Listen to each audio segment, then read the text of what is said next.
The America's Democrats podcast, a project of 21st Century Democrats, is made possible by contributions from our listeners. Want to do more? Go to americasdemocrats.org and click Donate. And thank you for allowing us to be your voice. And if you enjoy the show, please share it with your friends on Facebook and Twitter, and leave us a review on your favorite podcast app. This is the America's Democrats podcast, the weekly podcast for stand-up Democrats. I'm your host, Jim Cuddy. This week, how politicians can make a difference in the fight against systemic racism, plus what Wisconsin can teach us about how to vote during a pandemic, and Bill Press with neoconservative political commentator Bill Kristol. Had enough of Fox News, the House Freedom Caucus, and Donald Trump? If you want the facts that you won't get from them or from the fake news sites of the alt-right, then stay tuned. Our sponsor, 21st Century Democrats, works hard to get everyday Democrats involved in returning our party to its roots and to success at the ballot box. Sit back and listen, then stand up and fight. And follow 21st Century Democrats on Facebook for all the latest progressive news. We're glad you can join us.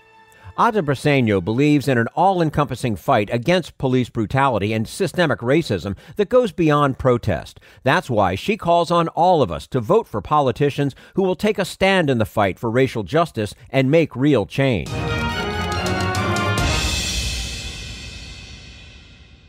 And we say hello to Ada Briceño, chair of the Democratic Party of Orange County and co-president of Unite Here Local 11, representing hospitality workers in Southern California and Arizona. Ada, thank you so much for joining us today on the America's Democrats podcast. I'm happy to be here. Thank you for having me. Well, our pleasure to have you with us, of course. As people across the nation, including your own home base of Orange County, California, rose up in anger to the murder of George Floyd by a white police officer in Minneapolis, you wrote a very powerful piece that ran on the Voice of OC website. And what you wrote about is that in addition to protest, we must seek a political solution to the problem of police brutality. What compelled you to write the piece? Well, look, as the chair of the Democratic Party in Orange County, we had a call with 30 of our, actually a little less than 30 of our elected officials. And we wanted to, figure out where folks were at. How was this landing on them? How we were feeling at that moment. And we saw a very important opportunity to really grab what they were feeling at the moment and what we needed in order to move forward. So I was inspired by the fact that, they lifted their voice and shared with us. And in addition to that, in Orange County, and I think throughout our nation, people are asking questions like why and how come we're still in this place. And I think they're really important questions that our leaders have to start answering, and they have to start helping us move forward and break down the systemic change. So that's why we've been listening to people saying, we've got to act, and what are we going to do? And I think that in addition to the protests, I think we have to think about this as a comprehensive campaign, political, protesting every portion of our lives. We have to figure out how to, slash and take out this horrible thing that we've been living with, this racism, this systematic oppression that we've had. And I think we have a collective responsibility to do that. And right there in your answer, that one key word too, especially from my standpoint, somebody who is Caucasian and white privilege. That's what I have. We need to listen. Mm-hmm. We've never listened, and I think that's a big problem in this country. I think people are listening. I'm overwhelmed with emotions.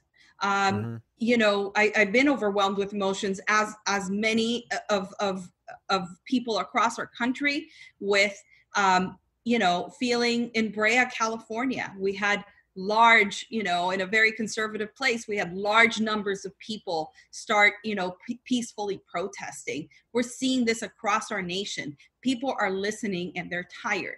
They're tired of hearing that there's one more life, one more family impacted through the senseless deaths. So it is a hopeful moment. It's a scary time to know, are we going to do Are we going to do the right thing and help move this forward for future generations, or are we going to continue to be stuck here?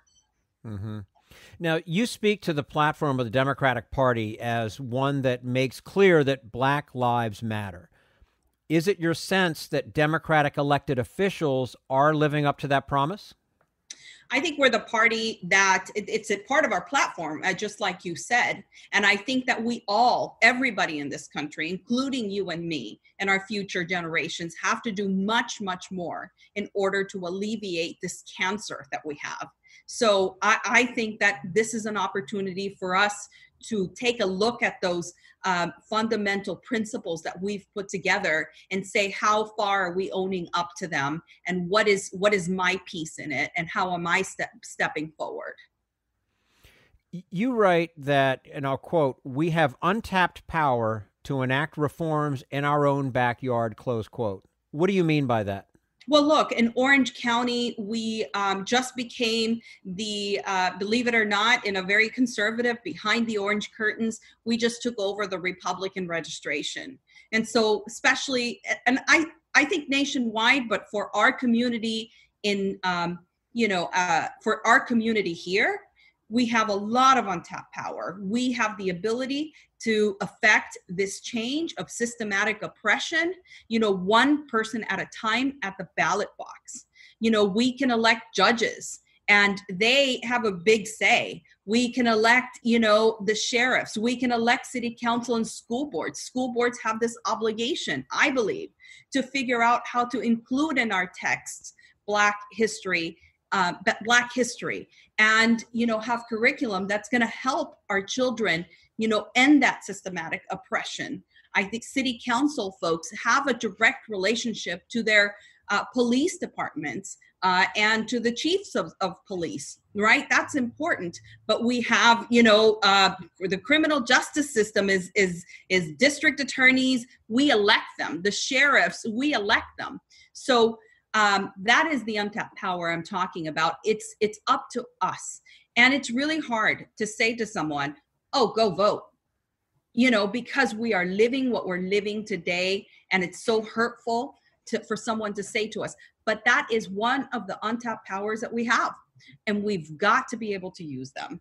We have got to be able to move forward and affect change in that way as well. It's going to take a number of things. Ada, you yourself are taking concrete action. You're convening a special session of the Democratic Party of Orange County Central Committee to propose that all your endorsed candidates, regardless of incumbency, sign on to concrete, equity-focused policy goals. What are some of the actual policies you hope to see taken up?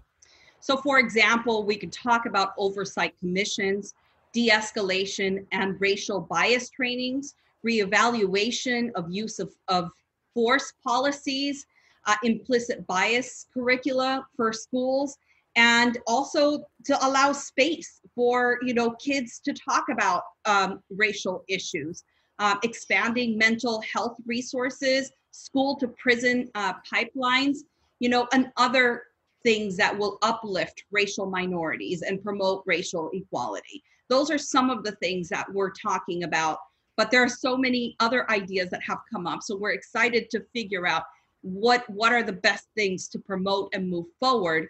So our candidates and, hopefully Democrats lead with those values as we move forward.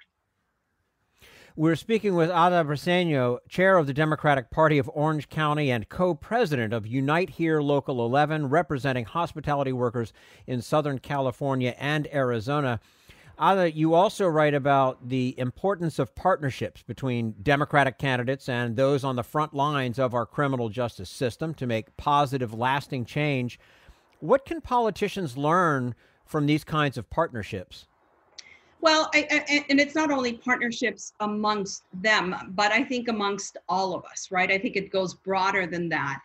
Sure. But I feel like, and you said this earlier, it's listening to the experiences. I was on a Zoom call right before this, and the woman that I was speaking to said, every time the door opens and my Black body goes through those doors, I'm treated differently every single day. And it's reminding us, I want to hear them over and over. That needs to be front and center for me as a leader and for our leaders to remember that we have got to do better, that we have got to push ourselves to the next level and make sure that we are opening space, that we're changing, that we're erasing that mind frame that people have had in order to give equity to our Black brothers and sisters. Absolutely. You know, why don't you, for our listeners, if you could tell us a little bit about the Democratic Party of Orange County and its mission. So, our goal and our mission is to elect Democrats in Orange County. And right now we have a big task ahead of us. Even though that we're the leading party in voter registration, we have 30% of our electeds are Democrats. So we've come a long way, but we have so much more to do, right? Still, they have the Republicans have a stronghold in the Board of Supervisors that has a whole bunch of resources and resources that our communities need. So we still have a long ways to go, but we feel confident that uplifting marginalized communities and communities like the Black communities that are suffering is the important, and it's at the base of the democratic values. But that's another thing we do. We also want to make sure that we're leading with our values and our issues. On top of electing Democrats, we also need to lead with the democratic values. And before we let you go, this is a call to invest in the political process, even if only by voting. To those, especially young people, who are cynical that politics can never truly address racial injustice, what's your message? Look, I was that young person that was cynical, about the process. But the more I protested, because I've been in social justice for 29 years, the more I protested, the more I understood what was keeping the things that were important to me from happening. It always led to the same path. And it was elected officials. It was the politicians who always held us back. And so we need to invest in those politicians that are going to speak with our voice and are going to hold our values. And we have some fantastic candidates that will do that. So we need to invest in them. By only our vote is gold. There's nothing more precious than our voice in the ballot box. And I think it's crucial because for me, every single door I tried to knock on always led me to politics. And that's why, as a social justice, person that has been working in social justice for 30 years, I am now the chair of the Democratic Party because I understand that the only way that I'm going to get to those issues that are affecting the communities that I love and that I want to speak on behalf of, I've got to be knocking on those doors and breaking them open so I can get issues resolved that are important to our communities, that are holding us back, like living wages, like fair housing, or healthcare for all, right? Those are very crucial issues for us. And police reform and equity. We're only going to reach them through comprehensive campaigns, through pushing in the streets, through voting, and through changing the hearts and minds of every single person that we touch. If you want change, you have the power to make it happen. Even if it's just a vote, you have the power to make it happen. Indeed. Absolutely. Ada Briceño, chair of the Democratic Party of Orange County, co-president of Unite Here Local 11, representing hospitality workers in Southern California and Arizona, joining us today on the America's Democrats podcast. Ada, thank you so much for your time with us. We'd love to have you back and talk about it again soon. I'd love to be back. Thank you so much. Thank you. And this is the America's Democrats podcast, the weekly podcast for stand-up Democrats.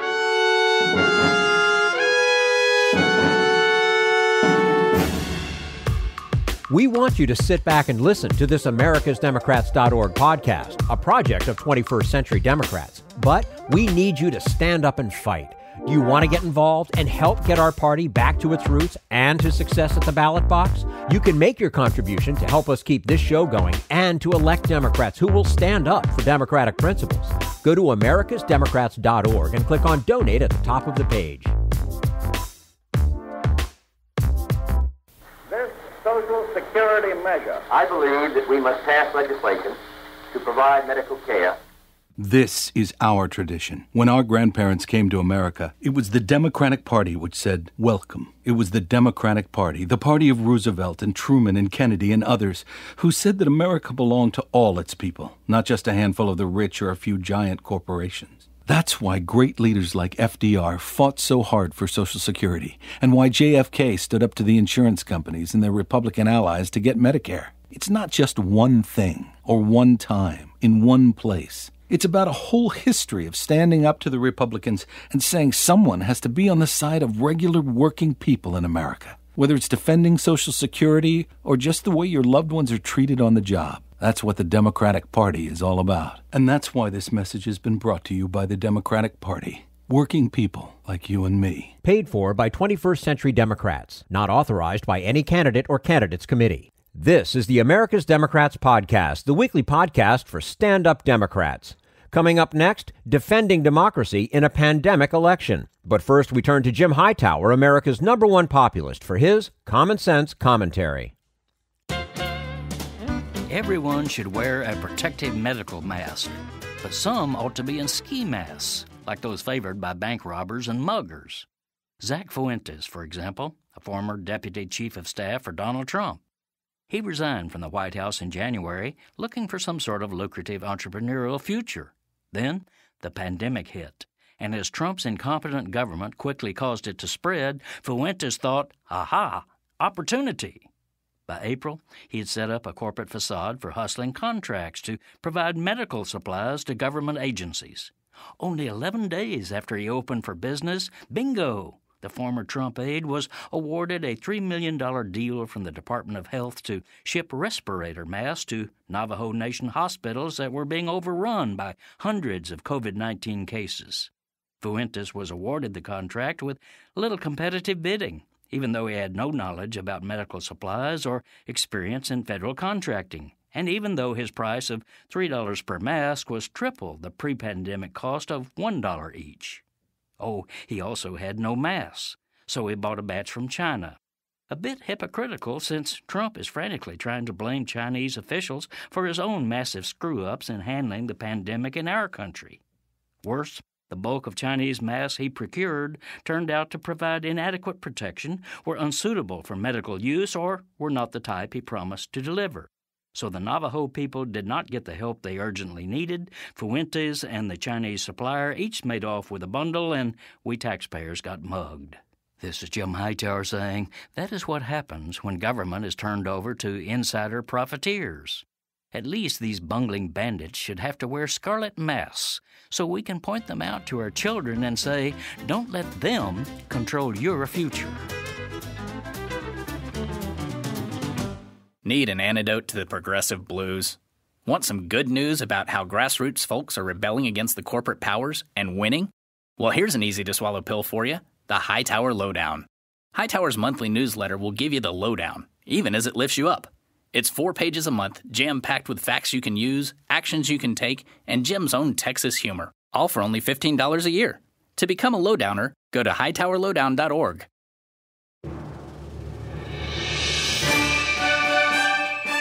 This is the America's Democrats Podcast, the weekly podcast for stand-up Democrats. Ben Wikler says voter suppression is a core strategy in the Republican strategy to re-elect Donald Trump, and they are willing to put lives on the line. That's why he's leading a fight for universal mail-in voting in Wisconsin. And we say hello to Ben Wikler, chairman of the Democratic Party of Wisconsin. Ben, thank you so much for joining us today on the America's Democrats Podcast. Thanks, Jim. It's great to be here. Our pleasure to have you with us. There is a great deal of concern, as there should be, about holding fair elections during a pandemic. To some extent, Wisconsin's election in April was a test case. You fought hard to make it easier for voters to vote by mail. Why was this such an important fight? Wisconsin, like the rest of the country, is gripped with the coronavirus pandemic. And that means that for many voters, it's simply not safe to go out into public places. For others, there are extreme precautions that are necessary to take. No one should be in the position of having to choose between their right to vote and protecting their own and their family's health. And for that reason, we have got to make it easy for anyone to vote from home safely if that is their preference. Frankly, I think the best practice is one that 6 states have adopted, where you mail a ballot to every registered voter so that everyone can cast their votes from home. No one has to go to an in-person polling place. And then you still have in-person voting available for folks that either need language assistance, have disability issues that make it hard to vote by mail, or just don't trust the mail system, and some people don't. In Wisconsin, we had a proposal to do all of this. Governor Evers proposed, tried to ask the legislature to mail ballots to everyone. They refused to act. He called a special session. They gavelled in and gavelled out. Finally, he issued an executive order. And meanwhile, civil rights grassroots groups and the Democratic Party of Wisconsin and the Democratic National Committee all went to court to try to force action. Ultimately, the Supreme Court of Wisconsin and the Supreme Court of the United States ruled against us. We got some limited relief, but we are now in court again, fighting for change. In Wisconsin, to get an absentee ballot, you have to upload a photo of a voter ID or send a photocopy into your local clerk.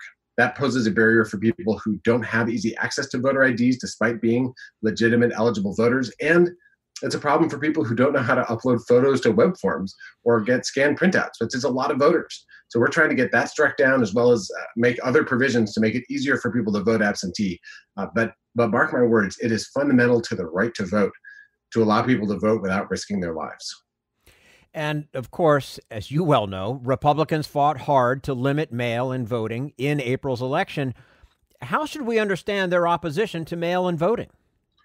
You know, it's funny. A lot of political scientists have been baffled by Republican opposition to mail-in voting because, as they point out, voting from home doesn't advantage one side or the other. There are a number of states that have switched to that system. It doesn't grant either party an advantage. I think the real issue here is that the Trump campaign has a fairly well-publicized at this point $10+ million plan to suppress the votes at polling places on November 3rd. They think that the key to re-election is voter suppression with in-person voting. And that means that if people vote by mail, it foils their plan to stop legitimate voters from casting ballots in person. That is the reason why the Republican National Committee actually fought harder than our in-state Republicans, who fought pretty darn hard to get all the way to the U.S. Supreme Court and shut down access to safe mail voting options. That is the texture of the fight as we go into the fall. We have to expect a full court press by the GOP to channel voters into polling places where they can then have poll watchers challenge the legitimacy of legitimate voters and slow down the lines in order to dissuade Democratic voters from casting ballots. And of course, even before the pandemic, Republicans in Wisconsin were known for their voter suppression tactics, much of this happening under the leadership of former Republican Governor Scott Walker. How far have they been willing to go in this effort? Republicans showed in April in Wisconsin that they're willing to put lives on the line in order to suppress the vote. We already know that 72 people have been traced to polling places as poll workers or voters who contracted coronavirus after the day of the election. There's a study that looked statewide at counties based on the amount of in-person versus mail balloting and the COVID rates 2 weeks later, and found that there were significant increases. There will be debates, I'm sure, till the end of time about which specific cases are traceable to that election. But it's pretty clear that this election caused coronavirus to spread in Wisconsin. And Republicans knew that would happen. There were mayors screaming their heads off. There were Mayor Barrett in Milwaukee was telling people not to vote in person, and he was on the ballot. And Republicans went forward anyway. And this is of a piece with their moves to impose some of the harshest voter ID requirements in the nation, including a totally indefensible law that student IDs at universities stop being valid as voter IDs after 2 years, even though they're issued at four-year institutions. There's no reason for that other than to cut the eligible student voting body in half.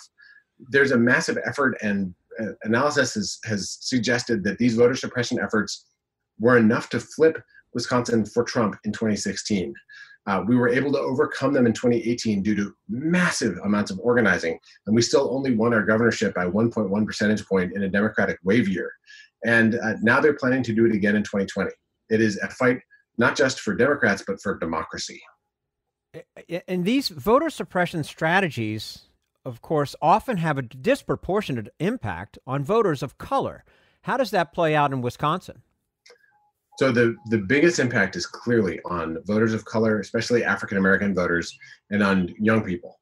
And there are different estimates. There's one study that found 40,000 fewer African-American voters in 2016 relative to 2012, specifically traceable to voter suppression laws. But I think it goes deeper than that. Republicans also smashed organized labor in Wisconsin. They made Wisconsin a right-to-work state. They imposed campaign finance limits that prevent unions from being able to move dollars from the international unions into the state. Unions have been huge engines of voter registration and get out the vote efforts, especially in communities of color in Wisconsin. Republicans also changed voter registration rules so that you can't be authorized to do door-to-door voter registration in the way that has happened for decades in Wisconsin, and was one of the reasons why Wisconsin had some of the highest voter turnout in the nation traditionally and historically. They also wiped out the ability of student governments to use public funds for campus voter registration drives. And Wisconsin used to be in the top 2 or 3 states for student voting rates. All of these are of a piece. It's a systematic effort by Republicans to target populations, especially people of color and young people, who they think are not going to vote for them. Republicans could adopt policies that would actually make a meaningful difference in the lives of young people and people of color and try to win their votes. But instead, they're trying to erase their votes because that is the only path that they see with their policies to be able to win. Mm-hmm. We're speaking with Ben Wikler, chairman of the Democratic Party of Wisconsin. All right, Ben, so Election Day went ahead in April, and as you described it, it largely backfired on Republicans. They lost a key seat on the Wisconsin Supreme Court. To begin with, tell us what you actually saw on Election Day. So on Election Day, 2 things were happening. The first is that because the state Supreme Court had intervened and blocked the governor's executive order with a lawsuit brought by the Republican Party of Wisconsin and Republican state legislators, there was an in-person election. And in some parts of the state, people moved fairly freely through the process. But other places where coronavirus had hit the hardest, poll workers, most of whom were seniors who had high risk of coronavirus, had dropped out. And that meant that they had to close polling sites, consolidate them. And in the end, Milwaukee went from 180 to 5. Green Bay was down to 2 polling places. Waukesha went from 13 to just 1. And in each of those 3 cities, there were long lines of people.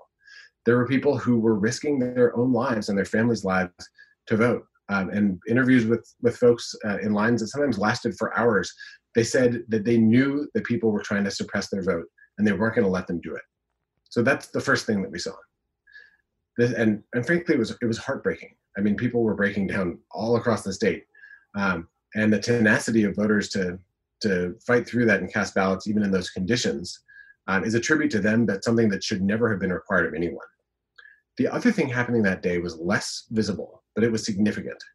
When we fought our case all the way to the U.S. Supreme Court, the U.S. Supreme Court decided that any ballot that was postmarked by Election Day would still be counted. So normally in Wisconsin, you have to have the ballot returned by Election Day, but in this case, it was postmarked by Election Day.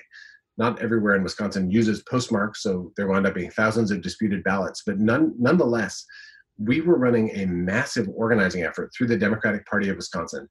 And our allies, progressive groups, labor organizations, grassroots groups, were similarly mobilizing in a tremendous way to reach out to everyone who'd requested an absentee ballot and was ready to vote for Jill Karofsky and help them to get those ballots into the mail, which included the sometimes dangerous process of getting witness signatures on ballots. So this was a huge undertaking, but we wound up seeing more than 100,000 votes came in, ballots came in after Election Day that were counted because of that huge push. And so, the margin was greater still than that. It was 160,000 votes, but there was a huge number of votes that came in after Election Day, cast on Election Day, because after that Supreme Court ruling, people were damned if they weren't going to get their ballots in. And that is a key part of this. Republican voter suppression efforts backfired, and the organizing paid off. Good for the resolve of Wisconsinites to stand up to that and recognize it for exactly what it was. Do you view the results in April in part as a reaction to Republican efforts to suppress the vote? Absolutely. I think there were several different things at play here. And when you win a 10-point landslide victory, there are a lot of things that went right. As they say, victory has 1,000 fathers. I think a victory of that magnitude maybe has 1,000,000. But in this case, three things I would point to. The first is that the Democratic Party of Wisconsin and allied groups across the Democratic sort of spectrum switched to an all vote by mail strategy early.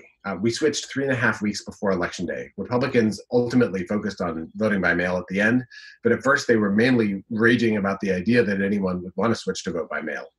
And what we saw in the final analysis is that among votes cast by mail, we had a 10-point larger margin than votes cast in person. So there's a tremendous impact to that work, calling people, texting people, reaching out on social media, talking people through this process of casting votes from home. The second thing is the backlash against the voter suppression, which we have talked about, the sense that people knew that the Republicans were trying to cheat and that they weren't going to let them get away with it. The third thing that I want to underscore is a real rejection of Donald Trump personally. Trump made this race about him. He tweeted about it. He talked about it in his coronavirus press conferences. He talked about Dan Kelly. He tried to make this a referendum on his presidency. And not only did we trounce Dan Kelly, his chosen Supreme Court justice, but Dan Kelly actually got more votes than Donald Trump in a day that was also a primary election where Trump was the only Republican on the ballot. There were tens of thousands of voters who voted for Dan Kelly and did not vote for Trump in that primary. So this was a very bleak day for Trump's reelection prospects in Wisconsin.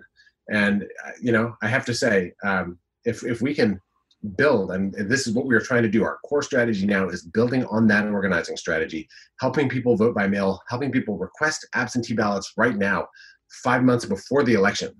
We can build on that rejection of Trump, on that rejection of voter suppression, on that embrace of making democracy safe for everybody. And that is how we can turn Wisconsin blue in November. Keep your foot on the gas.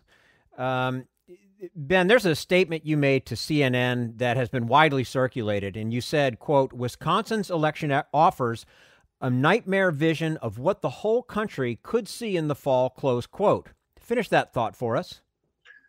The nightmare vision is Republicans weaponizing coronavirus as a tool of voter suppression. It is a nightmare vision of Republicans seizing every possible way to stop people from voting against Trump. And we can see now with the righteous protests against the murder of George Floyd, how Republicans want to use that for a military crackdown, the Trump administration specifically. You can imagine a lot of scenarios where Trump takes things to an extreme far outside of constitutional bounds in order to win the election. And I think we saw a willingness to do that in Wisconsin. And to counter that, we need to see the other side of that coin. We need to see a resolute citizenry that rejects the attacks on democracy itself and votes in somebody who believes in the Constitution, in the core ideas of the United States of America. That is what's on the line as we go into November. And moving ahead, many other states are facing their own battles over mail-in voting. What actions must Congress, state officials, and local municipalities take in order to ensure every American can safely exercise their constitutional right to vote on Election Day? So for municipalities, the deadlines are coming very soon. In Wisconsin, they're about a week away. June 11th is the deadline here to select the places that will be polling places in November. So cities have a particular, fundamental, profound responsibility to make voting as safe and accessible as possible, especially by opening up as many precincts as possible, by having drop-off boxes for absentee ballots, by having drive-through voting options, curbside voting options. They need to redouble, triple their efforts. Private charities can actually support cities in creating those election options, and the federal government can provide aid. The federal government should appropriate $4 billion to support local election administration as we go towards November. So first of all, to every municipal clerk and county clerk out there, this one's on you and we are counting on you. Mayors can obviously affect, and city council members can affect, and county board members can affect what those election administrators do. They have an opportunity too. States should adopt rules to make it easier to vote from home. There are terrific resources. The Vote from Home Institute, run by Amber McReynolds, has extensive guides. States should be drawing on those, finding the funds, and doing everything in their power to make democracy safe for everybody as we go into the fall. It takes months of work. Orders need to be placed now. Equipment needs to be bought now to do this in November. So I hope that everyone is working on that around the clock. And lastly, Congress and President Trump, although it's hard to imagine him doing the right thing, Congress should appropriate those funds, and specifically appropriate funds with a proviso that they are to support safe vote-by-mail options for Americans. Voting from home works. It doesn't help either party. It just helps democracy, and we should allow people to do it. And there is no evidence, zero evidence of any sort of widespread fraud, or not even a little bit of fraud. That's absolutely right. It is safe. It is secure. There's years of practice, millions of votes cast by mail to prove out this system. It is a safe, secure mechanism. There's signature matching. There are barcodes on the envelopes. There are a lot of different things. And frankly, it is a relief for voters to be able to track on an online system that their vote has been received and that their vote has been counted. That is stuff that we can do. This is the United States of America. We created the internet. We can make voting by mail work. Response to coronavirus aside. And the way that Trump is talking about it is utterly and completely false. It is an attempt to suppress the vote in order to suppress votes in person on Election Day. Of course, Democrats have an important role to play here in building voter turnout in November. How else can we be effective in doing that? Organize, organize, organize. That is the number one thing. If folks go to wisdems.org/volunteer, they can sign up to join our team. There are opportunities to organize and volunteer in every state for the Biden campaign. If folks prefer getting involved in grassroots groups, go ahead and do that. This is one huge effort. Now, I would say share, amplify the truth. Don't amplify lies, amplify truth. When Trump says something that's not true, tweet out something that is true rather than retweeting him. So communicate. But the fundamental thing is that one-to-one contact with voters to help them through this process. That is how we win as Democrats. Amen. Ben Wikler, chairman of the Democratic Party of Wisconsin, joining us today on the America's Democrats podcast. Ben, we appreciate your time with us today. We'd love to have you back again and talk more about it soon. Thanks so much. Really grateful for the chance. And everyone out there, get organized. Absolutely. Thank you again, Ben. And this is the America's Democrats podcast, the weekly podcast for stand-up Democrats.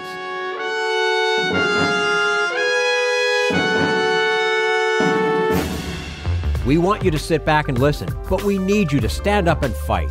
Help get our party back to its roots and to success at the ballot box. Make your contribution to keep the americasdemocrats.org podcast, a project of 21st Century Democrats, on the air, and help elect stand-up Democrats. Go to americasdemocrats.org and click on Donate at the top of the page.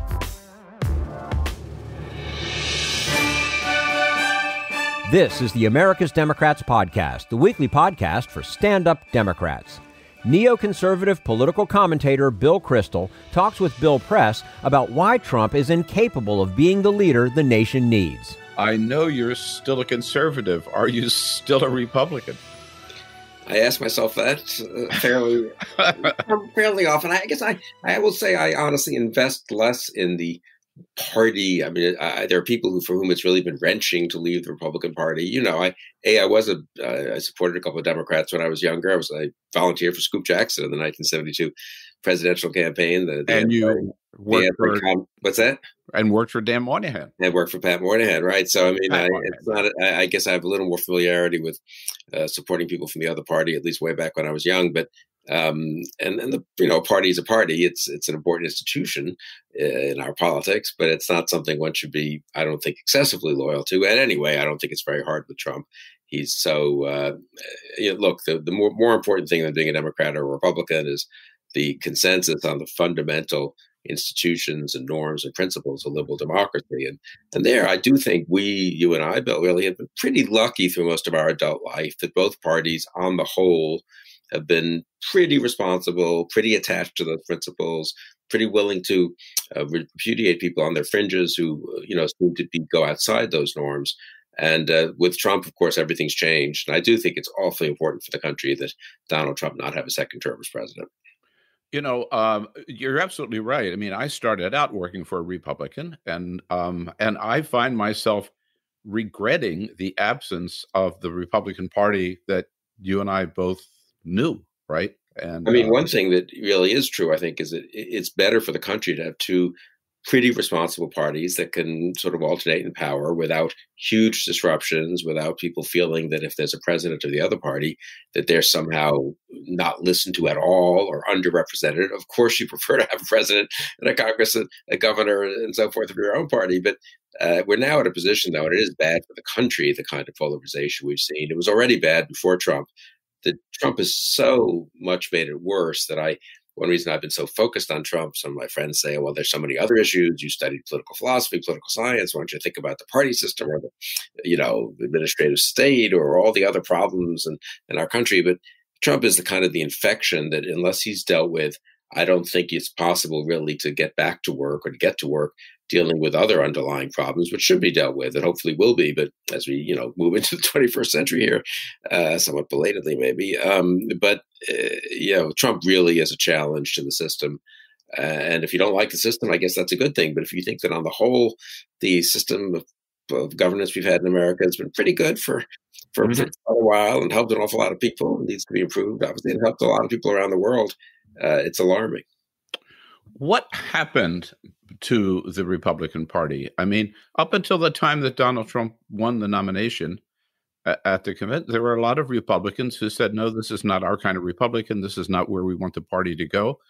But since then, it's been almost total surrender, almost like a Jonestown syndrome. Yeah, that's been striking. I mean, so I think people would say there were problems in the party beforehand. Fair enough, true enough, and Trump sort of has brought those to light. But you're right. And there was a lot of resistance to Trump. And if you'd looked at a Romney, Paul Ryan, John Boehner, even Mitch McConnell, Republican Party, if you'd looked at a Rubio and Bobby Jindal and even Ted Cruz and John Kasich and Jeb Bush, you wouldn't have thought this party's just going to become a plaything of Donald Trump. I guess there are a few lessons, right? One, presidents are powerful. If he had lost the election in 2016, clearly it would have been a little more like Goldwater or McGovern. That was interesting. But let's get back to a more centrist message, or maybe a new message, but a fresh message, incorporating certain aspects of problems Trump pointed to, perhaps. But winning the presidency is a very big deal.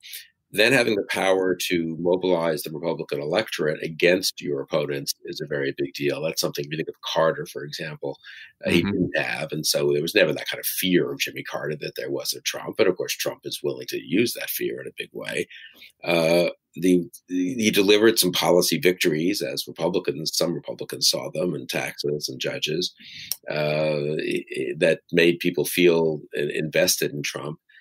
But having said all that, the degree of accommodation by elected officials, the degree to which Republican senators and congressmen think of themselves as Trump supporters, not as Republican elected members of the Senate or the House, the degree to which donors have just really capitulated, and other influentials, and a lot of conservative intellectuals too, all of that has really been, I will say, one of the more surprising things of this whole episode. You can go back in history and find examples and parallels, but I wouldn't have expected it. And there are a lot of factors going on at once, kind of demonization of the Democrats as being controlled by their far left, so you have no choice, the tribalization of American politics.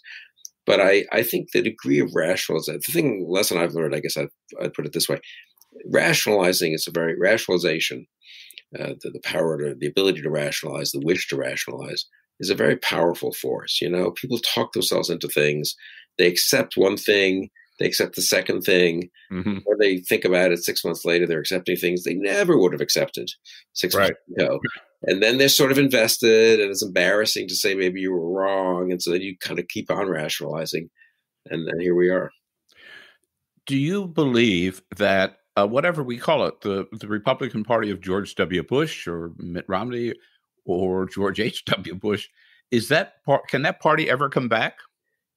I'm doubtful. I mean, things, life goes on, right? So even if you came back, it would be in a new form, which would be good, actually, maybe. The way I've been putting it is, we're not going to revive or restore anything. Maybe we can create something new out of the ashes of Trump and Trumpism. It requires a real repudiation, though, in my mind, of Trump and Trumpism. So the notion that you can just kind of move on, there's been an interesting debate among anti-Trump conservatives and Republicans over the last week or two, kind of beneath the surface, because we mostly agree and we want to defeat Trump. But George Will had an interesting column. He's very smart, of course, and thoughtful. And it's, the day after Trump loses, it'll be as if he didn't exist. And I saw someone else made the same case. Josh Kraushaar, I think, made that case. Jonathan Last, who edits The Bulwark over Defending Democracy Together, what a very intelligent younger journalist, said no. I mean, it's still going to be mostly Trump's Republican Party. Now, maybe over time that can be worked out or it could be weaned away from him. But don't kid yourself that if Trump loses, even if he loses by 8 or 10 points, that he's not going away. His people aren't going away. The habits of Trumpism aren't going away. And for me, Bill, and you were, a state party chairman, you've been through this at the real grassroots level. Here's the thought experiment. In 2022, let's assume Trump loses. Let's assume they lose pretty badly. He loses badly. Maybe Republicans even lose the Senate.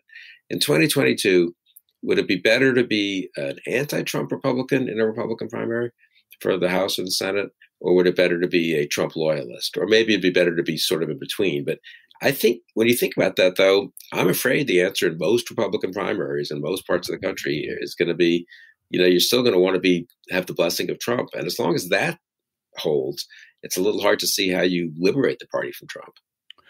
I know this is certainly worth a book, and it's probably a book that you are working on or have already finished. But what is your principal fear or beef with Donald Trump? You mentioned the systems. Yeah, I guess two. Our institutions. I mean, I suppose there are two maybe ways of putting it, which overlap. One is just his basic character and, just in incapacity to really live up to what we expect from a president in terms of everything from truth-telling to just competence in running the government to a concern for actually running the government in a responsible way. Some of our presidents have been more concerned about that. Some of them have been a little obsessive about perhaps, that. Others have been sort of, little happy-go-lucky in terms of how the government institutions are functioning and concretely. But everyone has been sort of serious about it or had people around them who were serious about it if they themselves had a slightly, distant view. I mean, Trump doesn't care. He's perfectly happy to use institutions of government for, his own personal purposes, perfectly happy to put totally incompetent people in charge or fire competent people. If they tell him, hey, this is not what this part of the government's designed for, which really overlaps into the second major problem I have, which really goes again beyond particular policies, which is the kind of just lack of concern for the basic health of our institutions, his view that it's all his to use, everything's his to use personally as he wishes. Again, it wasn't, I opposed Trump, obviously, in 2016. I was skeptical during the transition, but I still thought maybe, when he becomes president, when he became president on January 20th, 2017, the weight of the office will come down a little bit on him. And he'll, of course, not be my cup of tea in all kinds of ways. But, he could be somewhat responsible, somewhat serious. And that's really been stunning how there's been none of that. And actually, people haven't, people haven't forced him to be or pushed him to be. That's probably true on the Hill. An awful lot of people, if you think about it, though, he had plenty of chances to sort of mend his ways. Jim Mattis and Rex Tillerson and John Kelly and a lot of people said, hey, Mr. President, you really shouldn't do this. And I remember, and you remember this, I'm sure, Bill, 6, 9, 12 months in, a lot of people, Trump critics, a lot of liberal journalists, were saying, well, maybe this is the moment he becomes president. This is he's not used to Washington. He's not used to government. He thinks it's like the Trump businesses, as if he's too stupid to sort of understand the difference. He doesn't want to understand the difference. Anyway, it's back now, 3.5 years in, it's, of course, just indisputable that he doesn't want to treat the U.S. government as any different from, a Trump business operation. And the names you mentioned, and H.R. McMaster, I guess I would add to that list. Right. Remember, we called them the grown-ups in the room, right? And we were so happy they were there because we all felt they were going to make sure that the government operated as it should and kind of keep him in line and maybe, turn him around. And they're all gone.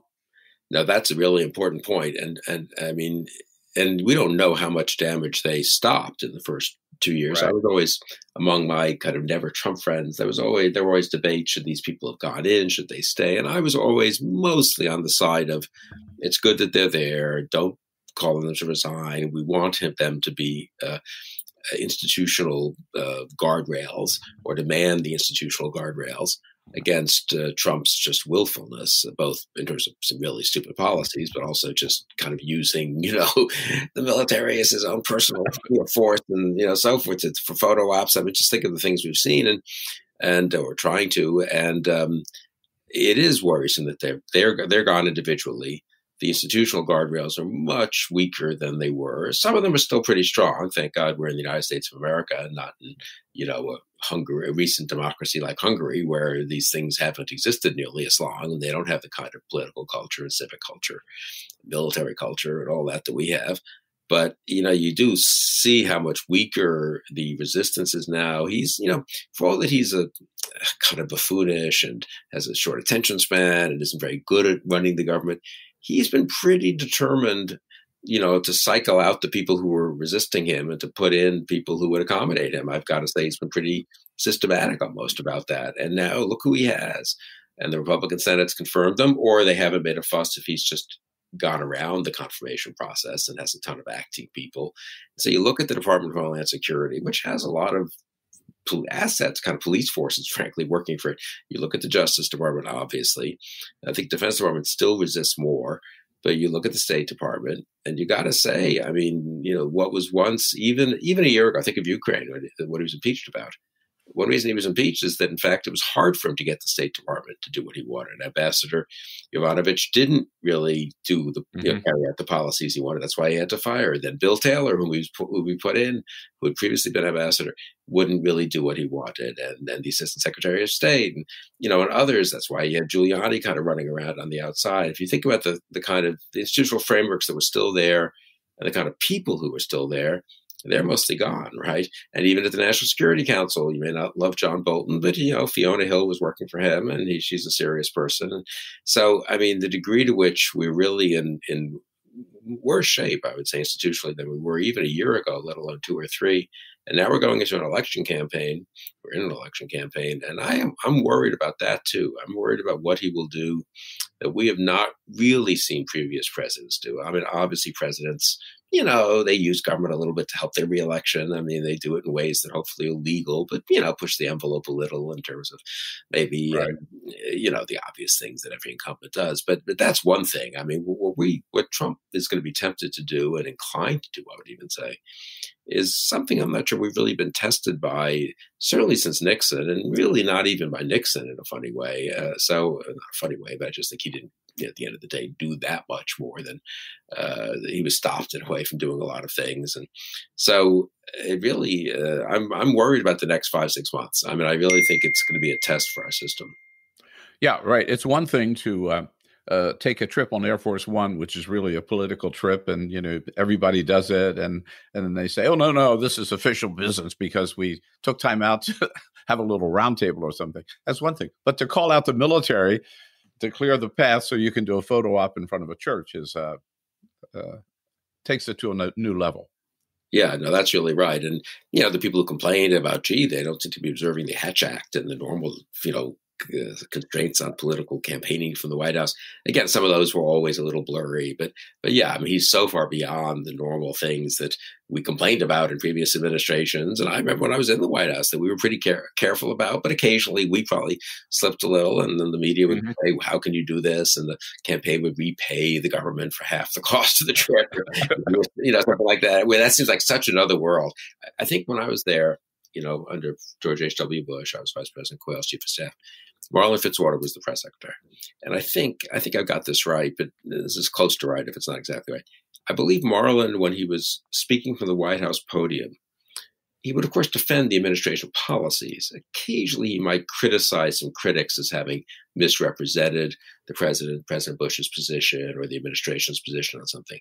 I believe he never used the word Democratic or Republican. He thought that was inappropriate. That was for the campaign. Mm-hmm. The campaign could criticize the Democratic Party, but he would not say, the Democrats are doing X. He might say that I think Senator Mitchell has misunderstands what our position is on that. Though even there, he was kind of careful not to attack individual members of Congress and others. But, he would make clear what the administration's policies were and defend them.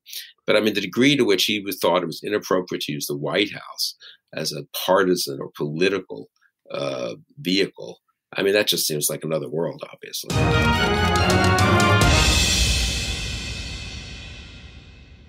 Bill Press talking with neoconservative political commentator Bill Kristol. If you'd like to hear the entire interview, visit BillPressPods.com.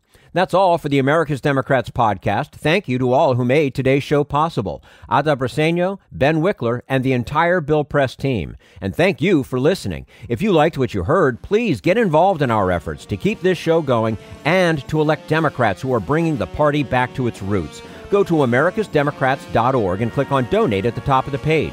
And be sure to find 21st Century Democrats on Facebook and Twitter, and leave us a review on your favorite podcast app.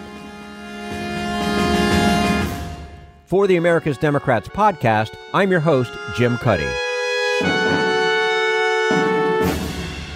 We want you to sit back and listen, but we need you to stand up and fight. Join us. Support the americasdemocrats.org podcast, a project of 21st Century Democrats, and help elect Democrats who will stand up for democratic principles with your contribution today. Go to americasdemocrats.org and click on Donate at the top of the page.